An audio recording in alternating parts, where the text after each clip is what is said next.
Hello. जी sir. Hello. जी sir. जी sir. अच्छा दिख रहा है स्क्रीन हाँ आप हाँ, लोग को? प्रॉपर दिख रहा है, बढ़िया। ओके ओके, थैंक जी। यू। ओके, तो let's start the second session of polity. हम लोग कल देखे थे और सडनली कुछ प्रॉब्लम हो गया था, technical problem, that is why हम लोग को वहां पे ब्रेक करना पड़ा। हम लोग फिर से कुछ ओवरव्यू लेते हैं कल के लेक्चर का। Okay, so Indian polity and the Indian constitution. Okay, so we have discussed a lot about this in the last lecture. As I said you, constitution, the term from the French through the Latin word, that is what? Constitutio. It means constitution used for regulation and orders such as the annexments. Clear? Hello? Yes, sir. Are you getting? Yes, sir. Okay, good. Next, constitution is the supreme law of the land. Even I had explained you what is meant by supreme law of the land, and which is given at your constitution is the supreme law of the land, which provides us the basic human rights. That is also called fundamental rights. Because without constitution, we will not get what kind of the fundamental rights are vested to us, right? Now, तो जब हमारे पास constitution ही नहीं रहेगा तो हमें मालूम भी नहीं पड़ेगा कि ह्यूमन राइट्स क्या है, या हमारे लिए जो फंडामेंटल राइट अलॉटमेंट हुआ है वो एक्चुअली है क्या। इसलिए constitution is the supreme law of the land which provides us the basic human rights, protects us from the authorities. Authorities in the sense states. States आप ये समझ लीजिए जो गवर्नमेंट है या गवर्नमेंट का बहुत सारे ऐसे ऑर्गेनाइजेशंस है जो कहीं ना कहीं हम पे इनडायरेक्टली और डायरेक्टली रूल करते हैं, तो उससे हमें कॉन्स्टिट्यूशन प्रोटेक्ट भी करता है। तो protects us from the authorities and controls us from doing mischief through laws and orders. Right now? Any doubt? No. Next, there are two types of constitutions. One is written constitution. जैसे कि मैं आपको explain किया था, written constitution का मतलब ये नहीं होता है कि वो रिटन फॉर्म में है, लिखा हुआ है, तो हम उसको रिटन कॉन्स्टिट्यूशन बोलेंगे। रिटन मीन्स व्हाट, कि ऐसे कॉन्स्टिट्यूशन जिनको लिखने के लिए, जिनको बनाने के लिए एक पर्टिकुलर, एक स्पेसिफिक ऑर्गेनाइजेशन बनाना पड़ा था, राइट? और उनके सारे मेंबर्स पीपल द्वारा डायरेक्टली या इनडायरेक्टली इलेक्ट हुआ था। तो रिटन कॉन्स्टिट्यूशन जो सबसे पहले, the first written constitution was made by USA. USA world का सबसे पहला कॉन्स्टिट्यूशन, रिटन कॉन्स्टिट्यूशन बनाया था कब? 1789 में कंप्लीट हुआ था। इवन इंडिया के पास भी रिटन कॉन्स्टिट्यूशन है, जापान के पास भी रिटन कॉन्स्टिट्यूशन। तो वर्ल्ड में मोस्ट ऑफ द कंट्रीज के पास रिटन कॉन्स्टिट्यूशन है। बट कुछ ऐसे भी है, जैसे अभी ब्रिटेन में unwritten constitution. Unwritten, as I said you, unwritten का मतलब ये नहीं कि वो लिखा नहीं है, even it is also documented. But problem ये है, इसमें दिक्कत ये है कि इसके लिए कोई पर्टिकुलर ऑर्गेनाइजेशन फॉर्म नहीं की गई थी, इसलिए इसको अनरिटन कॉन्स्टिट्यूशन कहते हैं। Clear? It is based on the uses, tradition, customs and previous acts. उनके जो प्रीवियस एक्ट्स है उसको ही इम्प्रूव करके, उसको अगर टाइम में जो प्रेजेंट टाइम में जो भी रिक्वायरमेंट है तो प्रीवियस एक्ट्स को एनेक्ट करता है, उसको उसी को चेंज करते हैं, अमेंड करते हैं और करंट टाइम में उसको प्रॉपर यूज करते हैं। तो written constitution and unwritten constitution, आपको मालूम पड़ गया two type of constitution. Screen दिख रहा है ना आप लोग को? Yes, sir. Yes, sir. Making of the constitution. The constitution word was mentioned first in Nehru report. सबसे पहले नेहरू रिपोर्ट में 1928 में कॉन्स्टिट्यूशन जो वर्ड है वो मेंशन किया गया था, और बोला गया था कि इंडियन जो है वो चाह रहा था हम अपना खुद का, हमारे लिए खुद का कॉन्स्टिट्यूशन होना चाहिए। और इवन नेहरू रिपोर्ट में एक वर्ड था स्वराज। ऐसा आप वो वर्ड सुने होंगे, वो स्वराज मतलब कि डोमिनेंस, कि हमें डोमिनेंस चाहिए, हमें स्वराज चाहिए। और इनके ही अपोज में थे सुभाष चंद्र बोस और जवाहरलाल नेहरू। जवाहरलाल नेहरू ने उन्हीं के नेक्स्ट सेशन में 1929 में लाहौर सेशन में बोला कि हमें स्वराज नहीं चाहिए, हमें पूर्ण स्वराज चाहिए, हमें कंप्लीट इंडिपेंडेंस चाहिए। क्लियर? तो कॉन्स्टिट्यूशन का सबसे पहले जो डिमांड की गई है वो नेहरू रिपोर्ट 1928 में। Fundamental rights was adopted by Indian National Congress in 1931 in its Karachi session, और कराची सेशन के जो चेयरमैन थे वो Vallabh Bhai Patel. The Indian National Congress had officially for the first time demanded a constituent assembly in 1935. The idea was the brainchild of M.N. Roy. As I said you, M.N. Roy was a member of Communist Party of India and he was radical democratic person. Radical in the sense कि democracy के थोड़े against थे. Okay? So the idea was the brainchild of M.N. Roy and this idea was given in 1934. तो 1934 में M.N. Roy ने constituent assembly का idea दिया था और फाइनली जो आईएनसी थे, इंडियन नेशनल कांग्रेस, वो ऑफिशियली इसको डिमांड किया था 1935 में। Constituent assembly, I again repeat, constituent assembly जिनके सारे के सारे मेंबर्स इंडियन होना चाहिए, उसमें एक भी मेंबर फॉरेनर या ब्रिटिश नहीं होना चाहिए। तो ये डिमांड थी कांग्रेस की 1935 में। In 1938, Jawaharlal Nehru, on behalf of the INC, declared that the Constitution of Free India must be framed without outside interference by a Constituent Assembly elected on the basis of adult franchise. Do you know meaning of the adult franchise? Adult franchise means what?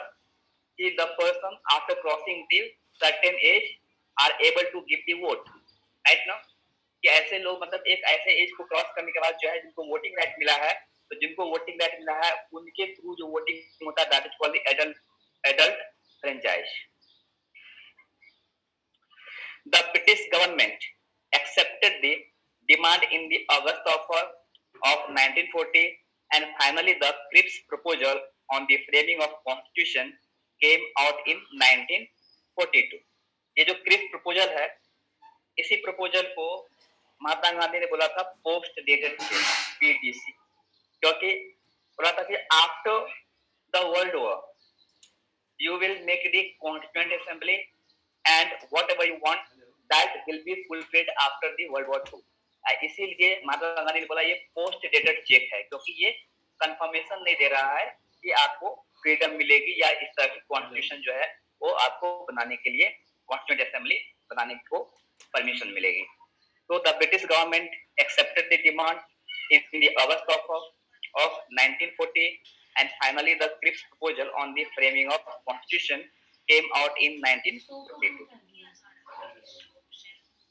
Under the cabinet mission plans, the Constituent Assembly came into existence in November 1946.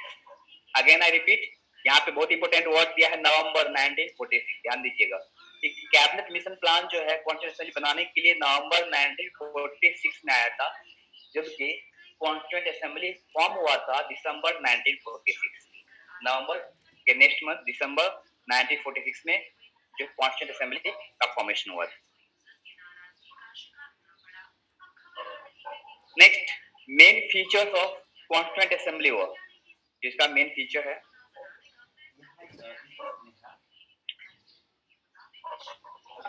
कुछ doubts है तो आप लोग पूछ सकते हो। Any doubt? नहीं ना? Hello? The total, okay, so main features of constituent assembly were, first the total strength of the constituent assembly was to be 389, और जैसा कि मैं बताया था कि 389 मेंबर्स, स्टार्टिंग में 389 मेंबर्स थे। 389 मेंबर्स में 296 जो मेंबर्स थे वो ब्रिटिश इंडिया से और 93 जो मेंबर्स थे वो प्रिंसली स्टेट्स थे। तो that is written here, of these 296 seats were to be allotted to British India and 93 seats to the princely states.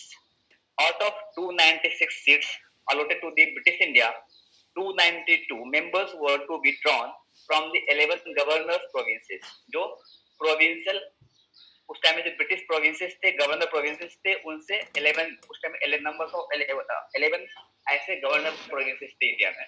तो वहां से 292 मेंबर्स को लिया गया and 4 from the 4 chief commissioner provinces, 1 from each.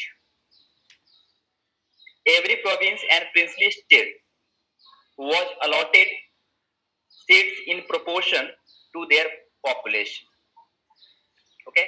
कभी कभी यूपीएससी में ऐसे क्वेश्चन भी आ जाते हैं और पूछेंगे यू नो कि ऑन दैट टाइम किस बेसिस पे जो है वो सीट को का अलॉटमेंट हुआ था। ध्यान दीजिए यहाँ पे दिया है in proportion to their population. जो भी प्रिंसली स्टेट में या जो भी ब्रिटिश इंडिया के प्रोविंसेस थे उसमें जितने भी नंबर्स पॉपुलेशन थे उनके बेसिस पे उनके अकॉर्डिंग सीट्स जो है वो अलॉटमेंट हुई। The seats for British were divided among Muslim, Sikhs and general.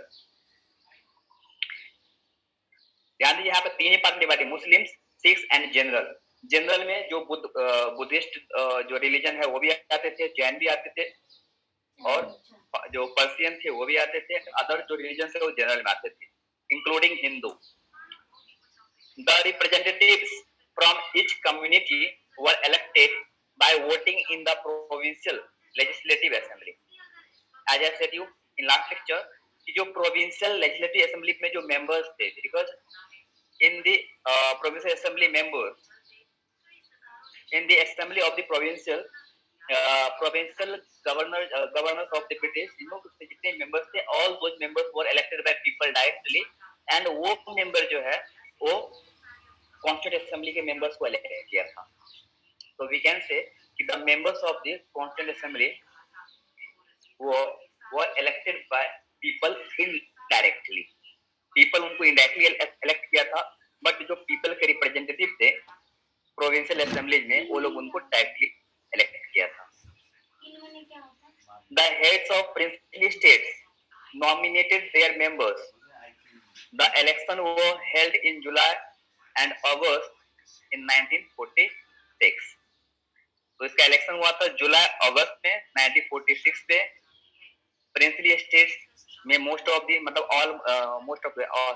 All members were nominated by the head of the states, but जो प्रोविंशियल असेंबली थे वो मेंबर्स ने इलेक्ट किया था 292 मेंबर्स को। अगेन आई रिपीट, ध्यान दें शॉर्ट फॉर्म में कि 389 मेंबर्स थे, उसमें 296 सीट्स जो ब्रिटिश इंडिया से, 93 प्रिंसली स्टेट से, 296 में से 292 मेंबर्स को इलेक्ट किया था। 292 members were elected by the elected members of the provincial assemblies directly or people of India indirectly, और 296 में से 4 members were nominated by the Governor General of India. All those were from Chief Commissioners provinces, and 93 members were nominated by the head of the princely states. I think आप लोग समझ में आ गया होगा।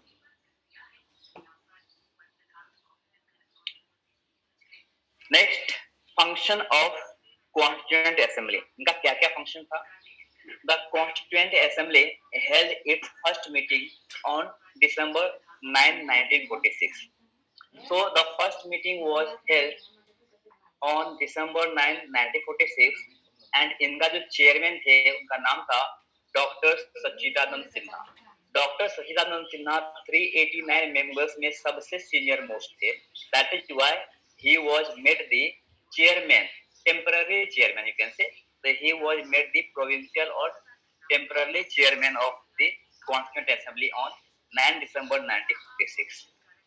But उनके 2 दिन बाद 11 दिसंबर 1946 को 389 मेंबर्स ने डॉक्टर राजेंद्र प्रसाद को वोटिंग के through president of the constituent assembly elect किया था। So the Muslim League boycotted the meeting and insisted on a separate state of Pakistan. That is also called two nation theory. तो ये to nation theory जो है 1940 से ही start हो गया था, लेकिन जब कॉन्स्टिट्यूएंट असेंबली का फॉर्मेशन हुआ था तो उस टाइम में भी इनका डिमांड जो है बहुत ही जोरों शोरों से था। वो चाहता था कि किसी न किसी तरह से जो है वो पाकिस्तान भारत से सेपरेट हो। The meeting was thus attended by only 211 members. क्योंकि मुस्लिम लीग बायकॉट किया था तो उसमें 211 मेंबर्स ही रह गया था, लेकिन किसी भी तरह जो प्रिंसली स्टेट्स के मेंबर्स थे वो उस मीटिंग में पार्टिसिपेट किए थे। एक minute,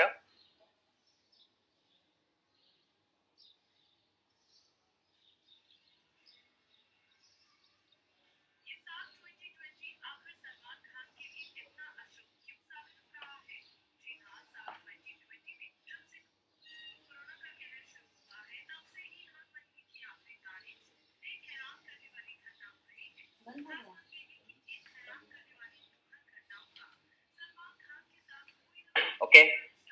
So the meeting was thus attended by only 211 members. Dr. Sachidanand Sinha, the oldest member, was elected as the temporary president of the assembly following the French practice. Later, on December 11, 1946, Dr. Rajendra Prasad was elected as the president of the Constituent Assembly and H.C. Mukherjee, full name Harish Chandra Mukherjee. So, जो H.C. Mukherjee was elected as vice president. तो doctor Rajendra प्रसाद को president and एच.सी. Mukherjee को vice president बनाया गया था, elect की गई थी कब? 11 दिसंबर 1946. Sir B.N. Rao was appointed as the constitutional advisor to the assembly. अगले क्वेश्चन आता है कि who was the advisor of the constituent assembly? तो B.N. Rao. और अगर इनके क्वेश्चन चेंज भी करता है कभी-कभी, ऐसे कह सकता है कि who was the advisor of the drafting committee? उसमें भी आंसर होगा B.N. Rao. B.N. Rao was the advisor of drafting committee as well as constitutional assembly. On December 13, 1946, Jawaharlal Nehru moved the historic objectives resolution. यहाँ पे तो word है historic. Why we say historic? Because अभी हम लोग जो modern history में या ब्रिटिश हिस्ट्री में जितने भी हम लोग हिस्ट्री पढ़ते हैं, वहाँ पे जितने फ्रीडम फाइटर्स थे या जितने भी जो है उस टाइम में रेवोल्यूशनर थे या लीडर्स थे, वो सारे लीडर्स के कुछ ना कुछ ऑब्जेक्टिव्स थे. सारे जो पीपल थे जो इंडिया के लिए लड़ते थे, उनका कुछ ना कुछ ऑब्जेक्टिव्स थे, तो इसलिए इसको नाम दिया है historic objectives. Means people leaders wanted during the struggle period. तो उस टाइम में जो उनका वांट था, उनका जो चाहत थे, वो उनको जवाहरलाल नेहरू उनके सारे के जो है उद्देश्य को लेकर एक ऑब्जेक्टिव्स रेजोल्यूशन बनाया था. सो we can say Jawaharlal Nehru move the objective resolution on 13 December 1946. It laid down the fundamentals and philosophy of the constitutional structure. ध्यान दीजिएगा यहाँ पे कि मोस्ट ऑफ द वर्ड्स जो प्रीएम्बल में मेंशन है, वो ऑलमोस्ट वर्ड्स जो है वो ऑब्जेक्टिव्स रेजोल्यूशन में मेंशन है. ध्यान दीजिए यहाँ पे वर्ड है ऑब्जेक्टिव्स. ऑब्जेक्टिव द सेंस कि अगर हमारा कॉन्स्टिट्यूशन बनेगा तो उसका मेन उद्देश्य क्या होगा, उनका मेन ऑब्जेक्टिव्स क्या होगा. ठीक है. और resolution in the sense you know एक काइंड ऑफ प्लेज, एक काइंड का क्या वो है, प्लेज है जो हम लोग प्रण लेते हैं. तो objective resolution was moved by Jawaharlal Nehru on December 30, 1946. It laid down the fundamentals and philosophy of the constitutional structure. And इसको पास किया था, you know, objective resolution was passed and we can say accepted, passed or accepted by the Constituent Assembly on 22nd January 1947. So 22nd January 1947 को इनको accept किया था with a new name that is called preamble. एक नया नाम दिया था इसको, इसका नाम है preamble.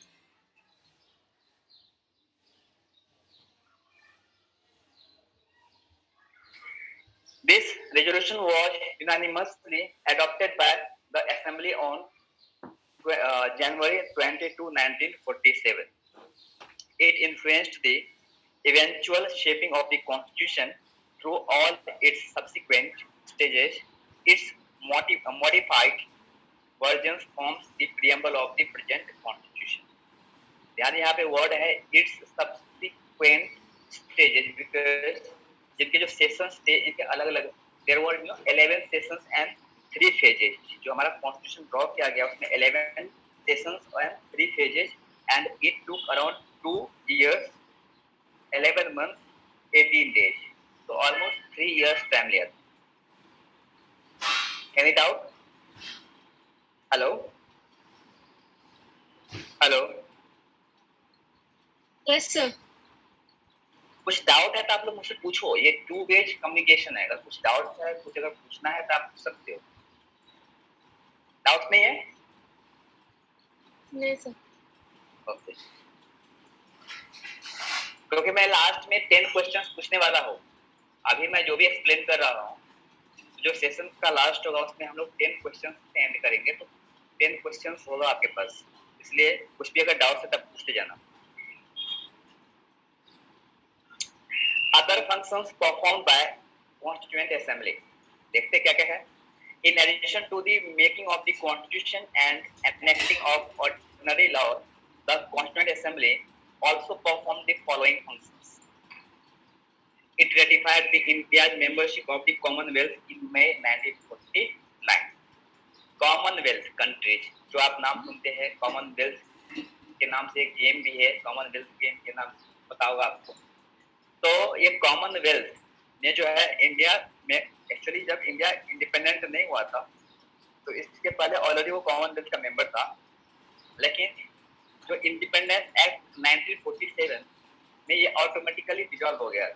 तो अगेन कॉन्स्टिट्यूएंट असेंबली एक्सेप्टेड और ratified the India's membership of the commonwealth in May 1949. Do you know meaning of commonwealth? Commonwealth we can say you know कि उस टाइम में या उसके पहले जितने भी कंट्री जो ब्रिटिश के अंदर था या ब्रिटिश का कॉलोनी था वो सारे कंट्रीज को कॉमनवेल्थ कंट्री का नाम दिया गया. इट मींस व्हाट कि वहां के लोगों के साथ अगर कुछ भी गलत होगा, कुछ भी प्रॉब्लम्स होगा तो उसका कहीं ना कहीं इनडायरेक्टली और डायरेक्टली ब्रिटिश रिस्पॉन्सिबल होगा. और that is why Commonwealth countries के जो हेड है वो कौन है? Head of the Britain. जो ब्रिटेन है का हेड है वही कॉमनवेल्थ कंट्रीज का हेड है. अगर क्वेश्चन आ सकता है कि who is the head of the Commonwealth countries? The answer is the head of the Britain. मतलब वहां का हेड क्या है? क्वीन या किंग होता है. It adopted the national flag on July 22, 1947. जो हमारा अभी करंट और प्रेजेंट जो नेशनल फ्लैग है इनको अडॉप्ट किया गया था 22 जुलाई 1947. So national flag was adopted on 22 July 1947. It adopted the national anthem on January 24, 1950. National anthem. Who wrote national anthem? National anthem was written by whom? Anyone? National anthem किसने लिखा था? Don't know. National anthem was written by Rabindranath Tagore and it was sung first time in Calcutta session 1911. 1911 में पहली बार Calcutta session में INC Calcutta session में उसको गाया गया था, उनको बोला गया था. और इनको लिखने वाला था रविंद्रनाथ टैगोर. उनका एक नॉवल है बंगभाषिका से ये को लिया गया है. बेसिकली नेशनल एंथम का 4 स्टैंजा होता है. There are 4 stanza of national anthem but military version में ओनली 1 स्टैंजा होता है. लेकिन जो हम लोग नेशनल एंथम जो कहते हैं या बोलते हैं उनके 4 स्टैंजा होता है और इट इज सung इन 52 seconds. National song. Even national song was adopted on 24 January 1950. National song was written by Bankim Chandra Chatterjee. In some book, it is also said Bankim Chandra Chattopadhyay. तो उसका surname Chatterjee and Chattopadhyay दोनों थे. तो आप लोग कभी कभी प्रॉब्लम में मतलब आप लोग मिसअंडरस्टैंड मत करना उनको. कभी क्या समझ में नहीं आता कि उसका चट्टोपाध्याय था या चटर्जी था. Anyway Bankim Chandra Chatterjee was the writer of national song. Basically, this song national song was taken from the novel book of Bankim Chandra Chatterjee. उसका बुक का नाम था आनंद मठ. तो आनंद मठ जो बुक है उनसे नेशनल सॉन्ग को लिया गया. फर्स्ट टाइम इसको लाया गया था 1896 इन कलकत्ता से. तो national anthem and national song दोनों कलकत्ता सेशन में ही पहली बार गाया गया था. लेकिन नेशनल एंथम 1911 में, बट नेशनल सॉन्ग 1896.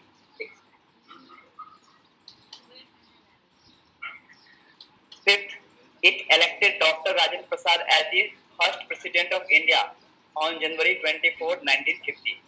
देखिए यहाँ पे कंफ्यूजन है. बहुत लोग कंफ्यूज हो जाते हैं कि ऑलरेडी इनको 11 दिसंबर 1946 को प्रेसिडेंट बना दिया, तो फिर दोबारा क्यों बना. I again repeat, on 11 December 1946 he was elected as the president of Constituent Assembly. वो Constituent Assembly का प्रेसिडेंट बना था, न कि इंडिया का. But on 24 January 1950 he was elected as the president of India. तो 24 जनवरी 1950 को इंडियन प्रेसिडेंट बने थे, the first Indian president. In all, the Constituent Assembly had 11 sessions over 2 years, 11 months and 18 days. The constitution makers had gone through the constitutions of about 60 countries and the draft constitution was considered for 114 days. The total expenditure incurred on making the constitution amounted to 64 lakhs. तो इसलिए कभी-कभी हमारे constitution को बहुत लोग criticise करते हैं और कहते हैं कि this is the bag of borrowings. Our constitution is the bag of borrowings. तो बैग ऑफ बोरोइंग्स कहने का जो मेन मतलब मेन मीनिंग है इसका, ये इसलिए क्योंकि हम लोग या हमारे जो कॉन्स्टिट्यूशन मेकर थे वो लोग जो है 60 कंट्रीज के 60 देशों के संविधान के उनके कॉन्स्टिट्यूशन को कंसीडर किया था, उनको देखा था और उनमें से जो हमारे फ्रीडम फाइटर को या हमारे जो कॉन्स्टिट्यूशन मेकर को अच्छा लगा था, सही लगा था, जो हमारे ये देश के लोगों के लिए फिट बैठते थे, वो उनको उनके कॉन्स्टिट्यूशन से लिया है. इसलिए इसको बोलते हैं bag of borrowings. The constitution makers had gone through the constitutions of about 60 countries और इनको बनाने के लिए 64 लाख रुपीस उस टाइम में इनके बनाने के लिए पैसा लगा था. On January 24, 1950, the Constituent Assembly held its final session. It, however, did not end and continued as the Provisional Parliament of India from January 26, 1950 till the formation of the new Parliament after the first general election in 1952. ध्यान दीजिएगा कि 24 जनवरी 1950 को constituent assembly का final session था और ये final session में signature जितने भी उसमें 284 members, there were 284 members who signed on the constitution. जो कॉन्स्टिट्यूशन को पास करने के लिए सिग्नेचर किया था 284 मेंबर्स. ओके, अगेन रिपीट 284, क्योंकि जब इंडिया और पाकिस्तान का पार्टीशन हुआ था तो 389 मेंबर्स नहीं था, उनसे 90 मेंबर्स पाकिस्तान में चला गया था. तो इंडियन असेंबली में अभी 299 मेंबर्स ही बचे थे. तो 299 मेंबर्स में से ओनली 284 मेंबर्स सिग्नेचर किया, साइन किया. ओके, ऑन कब? ऑन 24 जनवरी 1950. लेकिन 2 दिन के बाद मतलब 26 जनवरी 1950 को जो है अमेंडमेंट हुआ था. We can say the constitution came into force on 26 January 1950. Why? Because on 26 January 1930, the first Independence Day was celebrated on the bank of River Ravi. तो रिवर रावी के जो किनारे थे, नदी के किनारे थे, वहाँ पे सबसे पहली बार 26 जनवरी 1930 को इंडिपेंडेंस डे सेलिब्रेट किया गया था. इसलिए 24 जनवरी 1950 को कमेंसमेंट न करके 26 जनवरी 1950 को कमेंसमेंट की गई. ओके, और यहाँ पे एक और आता है कि 1947 में जब कॉन्स्टिट्यूएंट असेंबली कंटिन्यू में था, इसलिए 1952 तक जो है वो प्रोविजनल पार्लियामेंट के तौर पे वो काम करता ही रहा। तो हम लोग बोल सकते हैं कि सबसे जो पहला the first general election was held in 1952। सबसे पहला जो इलेक्शन हुआ था 1952, उसके पहले इलेक्शन नहीं हुई थी, डायरेक्ट इलेक्शन नहीं हुई थी। तो the first election was held in 1952।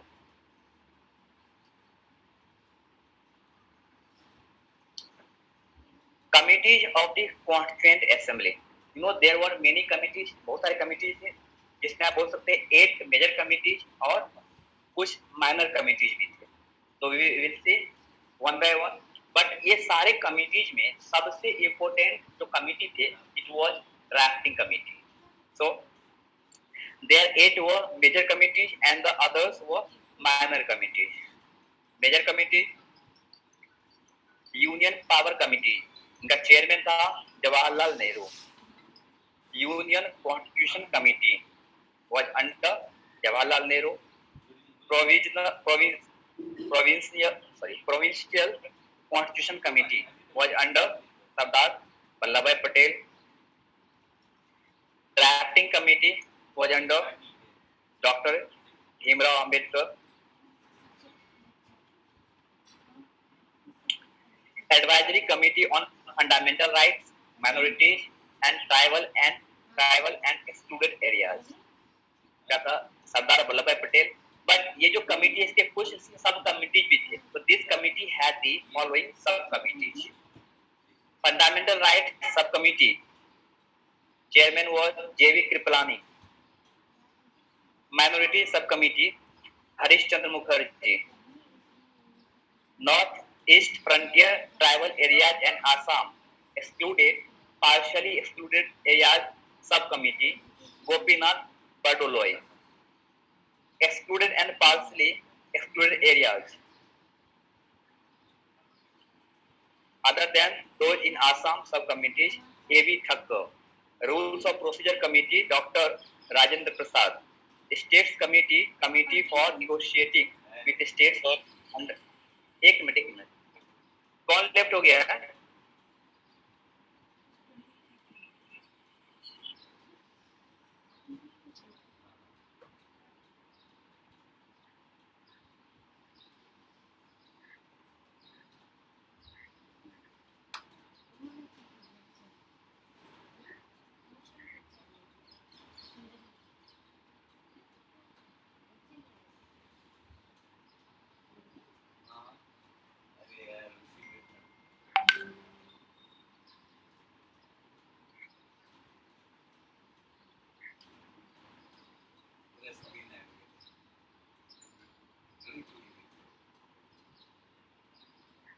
मुझे तो रिक्वेस्ट नहीं आया है सर।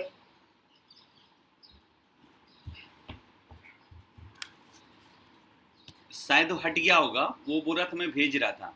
कोई बात नहीं है, फिर से मैं देख लूँगा, उसको बोलता हूँ भेजने के लिए। ओके ठीक। जी sir, thank you.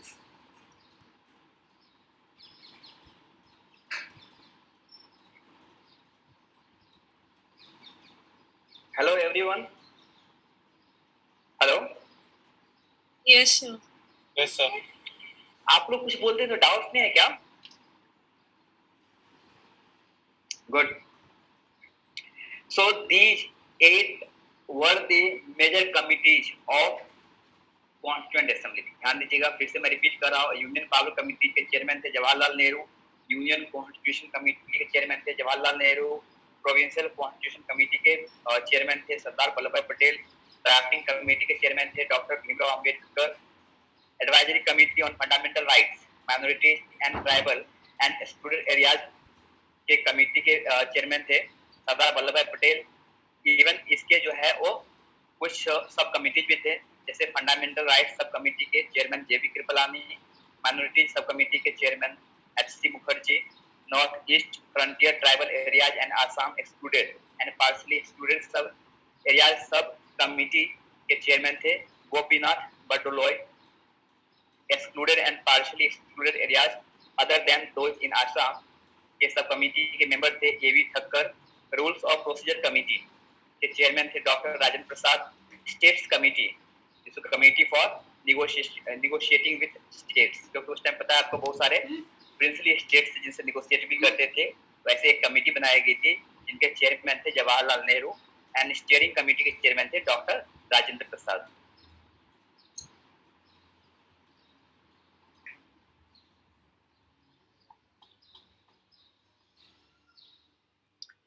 Minor committees.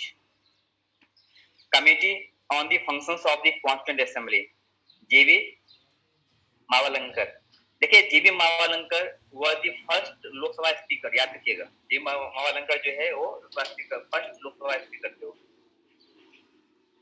Order of business committee doctor K M Munshi. House committee chairman Pattabhi Sitaramayya. Ad hoc committee on national flag Dr. Rajendra Prasad. Special committee to examine the draft constitution Alladi Krishna Swamy Iyer. Credential committee Alladi Krishna Swamy Iyer. Finance and staff committee Dr. Rajendra Prasad. Hindi translation committee Dr. Rajendra Prasad. ध्यान दीजिएगा, Urdu translation committee doctor Rajendra Prasad. Press gallery committee doctor Rajendra Prasad. Committee to examine the effect of Indian Independence Act 1947 doctor Rajendra Prasad. तो आप समझ सकते हैं कि doctor Rajendra प्रसाद जो है वो बहुत सारे कमेटी के चेयरमैन रह चुके थे। Committee on chief commissioner provinces Pattabhi Sitaramayya. Commission on linguistic provinces Pattabhi Sitaramayya. Expert committee on financial provision Pattabhi Sitaramayya.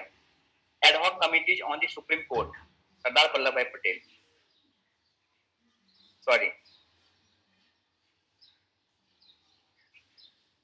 Wardha चरीरार थे, वर्धा चरीरार में Sardar Vallabh Patel. Ad hoc committee on the supreme court. Anyway major committee के चेयरमैन आपको पूछते हैं, माइनर कमिटी के चेयरमैन क्वेश्चन नहीं पूछते, इसलिए आप लोग 8 कमिटी के चेयरमैन को याद रखना।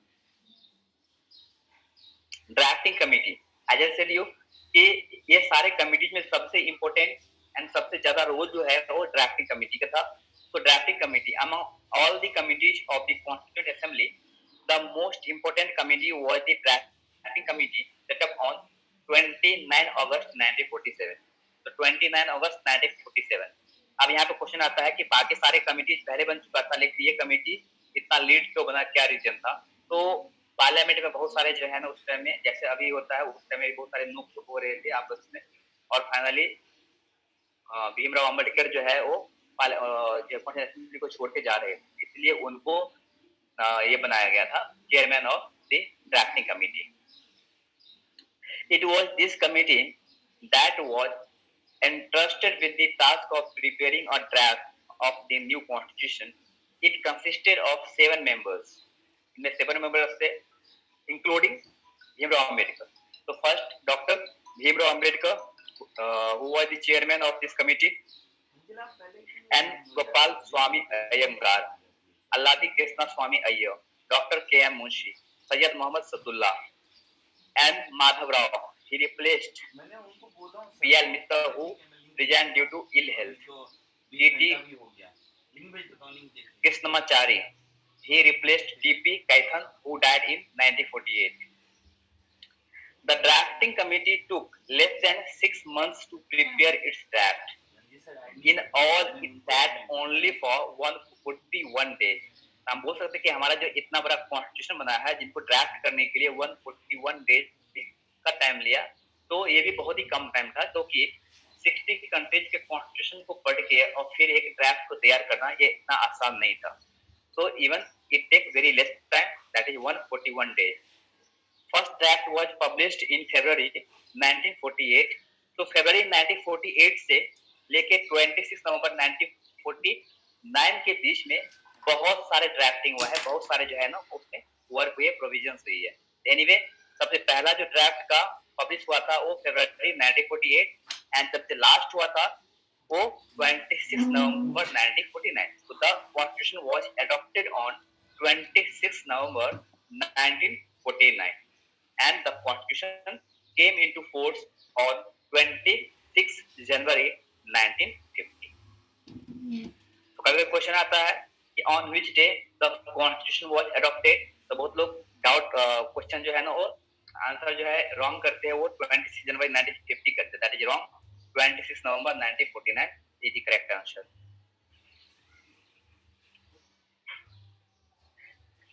Next, enforcement of the constitution. See, on 26 नवंबर 1946 जब इनको एनेक्ट किया था, अडॉप्ट किया था, तो उस टाइम में कुछ ऐसे आर्टिकल्स है हमारे कॉन्स्टिट्यूशन के जो ऑटोमेटिकली उस टाइम में एक्टिव हो गया था, लेकिन बाकी के सारे आर्टिकल्स जब कमिटमेंट हुई थी 26 जनवरी 1950 उसके बाद जो है वो एक्टिव हुआ था. तो some provisions of the constitution pertaining to citizenship, ध्यान दीजिएगा ये क्वेश्चन आता है यूपीएससी में, इसलिए citizenship, elections, provisional parliament, temporary and transitional provisions, and short title contained in Article 5, 6, 7, 8, 9, 60, 324, 366, 367, 379, 380, 388, 391, 392, and 393 came into force on November 26, 1949 itself. मतलब जब adoption हुआ था कॉन्स्टिट्यूशन का तभी ये सारे के सारे आर्टिकल्स ऑटोमेटिकली जो है वो एक्टिव हो गया था, लेकिन बाकी के सारे अदर जो आर्टिकल्स है इनको छोड़ के बाकी के जो आर्टिकल्स है तो all those articles were enabled on 26 January 1950. The remaining provisions, the major part of the constitution came into force on January 26, 1950. This day is referred to in the constitution as the date of its commencement and celebrated as the Republic Day. So basically, it is Republic Day. So Republic Day, but बहुत लोगों को नहीं पता होता कि what is meant by Republic. But the Republic means you can say Republic. In other words, the elected government. Republic मतलब होता है elected government. और आप ये बोल सकते हैं कि the head of the states is elected by people. तो जो भी कंट्री में जो head of the states जो है जिसको people elect करते हैं, that is Republic. अब जैसे China is also Republican country. ये बहुत लोगों को नहीं पता है कि Republic चाइना रिपब्लिकन कह सकते हैं, बिकॉज उनका भी हेड है वो भी he was elected by the member of the communist party. तो हम बोल सकते हैं जैसे ब्रिटेन है, ब्रिटेन क्या डेमोक्रेटिक तो है लेकिन वो रिपब्लिक नहीं. क्यों? क्योंकि ब्रिटेन के जो हेड ऑफ द स्टेट्स है वो क्वीन या किंग ही होता है. ओके, तो इंडिया क्या रिपब्लिक है और इसलिए 26 जनवरी 1950 वो रिपब्लिक डे सेलिब्रेट किया और उसके बाद हम लोग एवरी 26 जनवरी को हम लोग रिपब्लिक डे सेलिब्रेट करते हैं.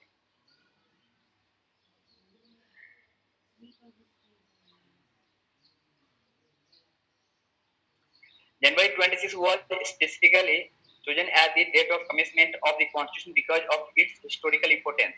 जैसा कि मैं बताया था कि 26 जनवरी 1930 को फर्स्ट इंडिपेंडेंस डे सेलिब्रेट किया गया था, इसलिए इसको 26 जनवरी को सेलेक्ट किया गया.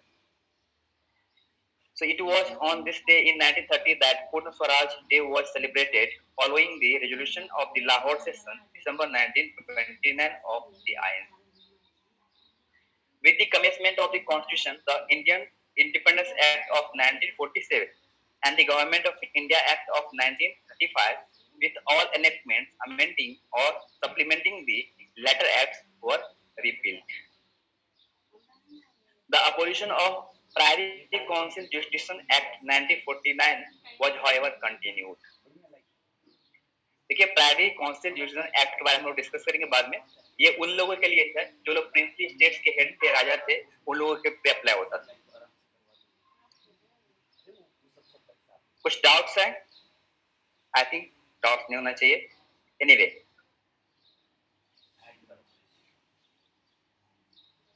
Points to remember. The cabinet mission consisting of 3 members. 3 members थे lord Patrick Lawrence, sir Stafford Cripps and A.V. Alexander.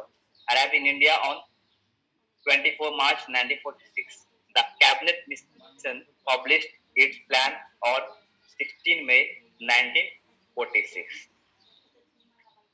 These include Madras, Bombay, UP, Bihar, Central Provinces, Odisha, Punjab, NWFP means North Western Frontier Provinces, Sindh, Bengal, and Assam.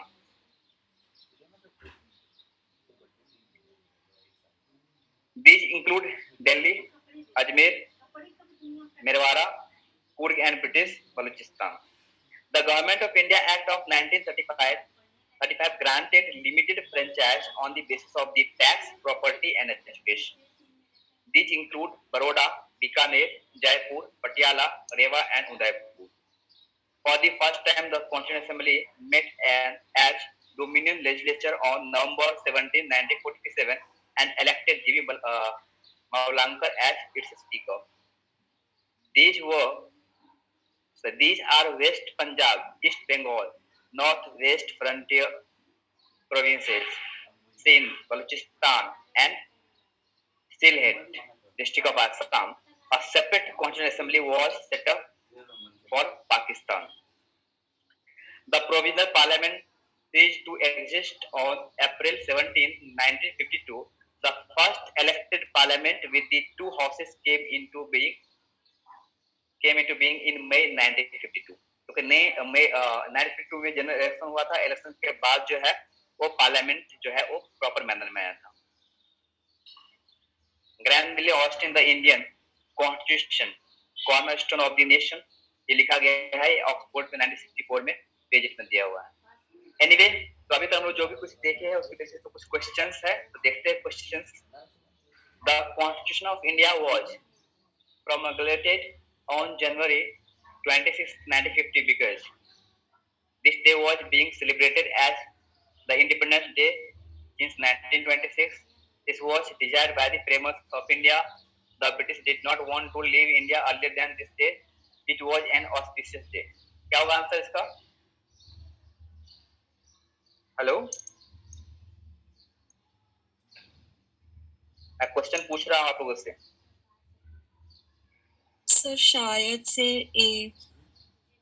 शायद से ए. अभी इतना इस पे में कितना मैं डिस्कस किया, कितना बताया. Anyway, A is the correct answer. Second question.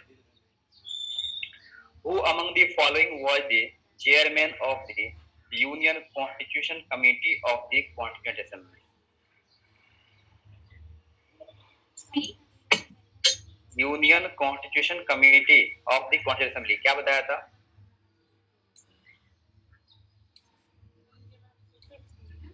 Hello, answer Jawaharlal Nehru. C. Who was the chairman of the drafting committee of the framers of the Indian Constitution? अब ये तो सिंपल है. Who was the chairman of the drafting committee of the framers of the Indian Constitution? Drafting committee के chairman कौन थे?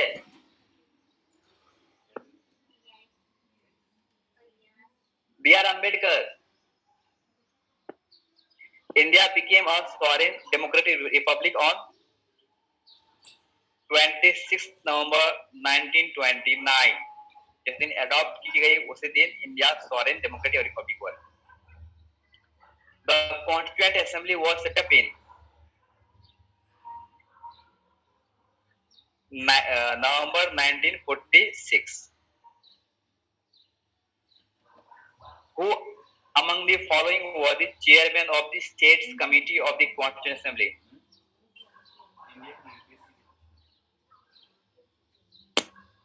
Chairman of the States Committee of the Constituent Assembly, Sardar Vallabhbhai Patel. The Constitution of India as framed by the Constituent Assembly was finally adopted and enacted on 26 November 1949. Match list 1 with list 2 and select the correct answer using the codes given below. Codes दिया है. देखिए, steering committee के chairman थे doctor Rajendra Prasad, तो ए का 2 हो जाएगा. Fundamental right सब कमेटी के चेयरमैन थे, फंडामेंटल सब कमेटी के चेयरमैन थे जेबी कृपलानी. बी का 3 हो जाएगा. यूनियन कॉन्स्टिट्यूशन कमेटी के मेंबर ये थे Jawaharlal Nehru. Provincial committee constitution committee का मेंबर थे सरदार वल्लभ भाई पटेल, तो डी का 1. 2 to the 1 answer A. Okay, so आज का सेशन हम लोग यहीं पे एंड करने वाले हैं. अगर कुछ डाउट्स है अभी तक के सेशन में तो आप लोग डाउट मुझसे पूछ सकते हो. कुछ डाउट्स है? अगर डाउट्स नहीं है तो आपको ये जो पीपीटी का पेज है वो सेंड कर दिया जाएगा, या अदरवाइज अगर आपको रिकॉर्डिंग की है या लिख ली है that's good. Done. Hello. Yes sir. तो और टू इसका डाउट नहीं है ना? डाउट किसी को नहीं है, आई थिंक किसी को डाउट नहीं है, कोई नहीं पूछ रहे हैं. तो आज के लिए बस करते हैं. Thank you very much. Thank you sir. Thank you, sir.